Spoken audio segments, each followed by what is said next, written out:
So I've got my standard palette set up, got my glasses, good to go. Okay, and I've got my reference image here. Now,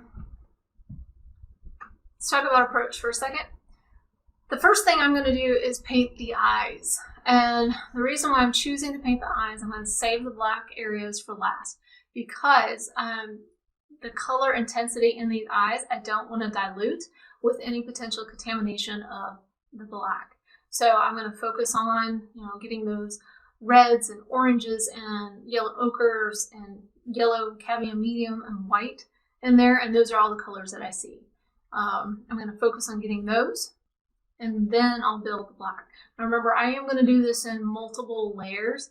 So what I'm focusing in on, and this is a different approach than most artists, okay?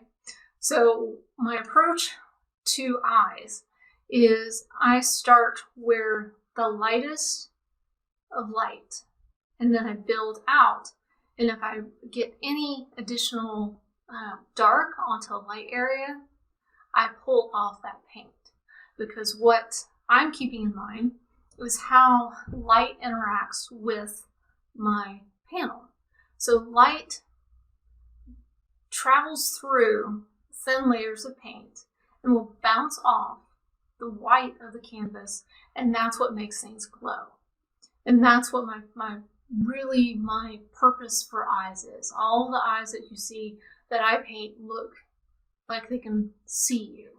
They look realistic, and it's because of this method that these things look so real. It's applying those thin layers, allowing the thinnest layer to be what bounces back, right?